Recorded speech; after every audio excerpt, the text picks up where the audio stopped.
Thanks, Chairman. Professor Frost, you distinguish between the adjudicative and the administrative function within the judicial branch. That has constitutional relevance to our ability to legislate?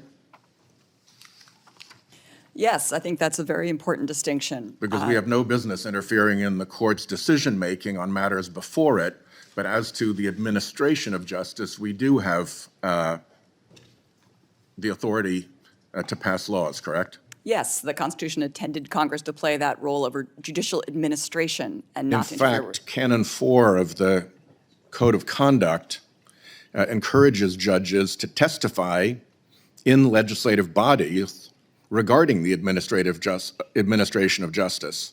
And that would not be there if it were not appropriate for Congress to legislate regarding the administration of justice, would it? Agreed. Moreover, you mentioned the Ethics in Government Act, the Ethics Reform Act, and the Recusal Statute. Those are all laws passed by Congress, Yes. and they all apply to the court. Yes. Indeed, in some cases, using the word justices specifically, which is the term that applies to Supreme Court justices only, correct? Yes. And has the application of those statutes to the Supreme Court ever been challenged by the court itself in the years in which they've been in place, to your knowledge? Not to my knowledge. Judge Fogel, you were at the Judicial Conference for many years. You've had to have the role that the Judicial Conference was given by statute, by Congress, to administer these laws. In the context of administering these laws, particularly under the supervision of the Chief Justice, were you ever told that these laws were unconstitutional or that the Judicial Conference or the Financial Disclosure Committee should not enforce them? No, Senator. The justices complied, as did all of the other federal justices, with the disclosure requirements, or at least they made an effort to. And in fact, one of the rules, one of the part of the law is that if there is a financial disclosure violation, then the determination as to whether that violation was willful and is subject to civil penalties actually gets referred to the Attorney General for determination.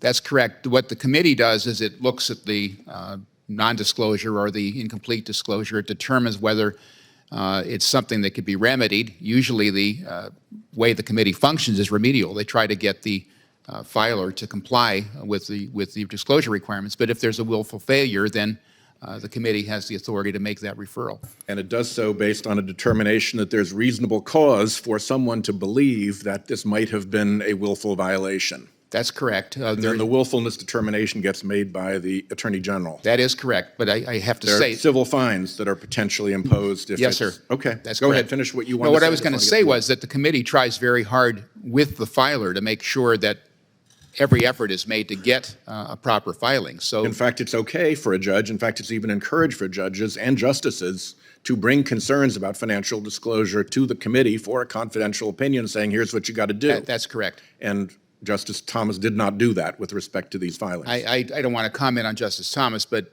normally the committee is there to assist with questions like that.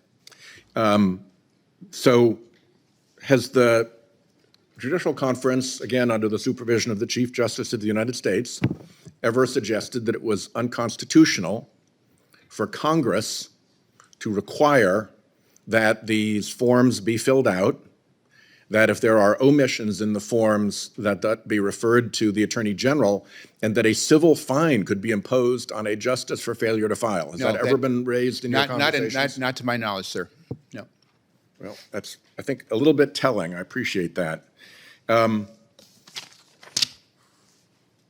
Payne, are you familiar with the concept of regulatory capture, Yes. sometimes called agency capture? Yes. Fairly considerable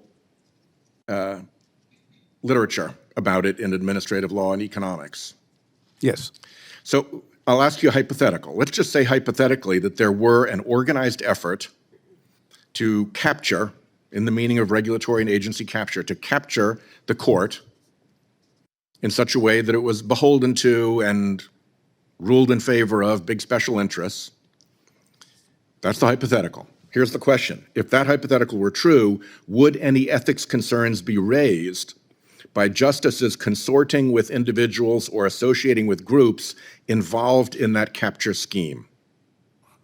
Yes, in that hypothetical, there could be potential conflicts of interest if someone was engaged in trying to influence the court and members of the court were engaging in activities with them. Thank you. My time has expired.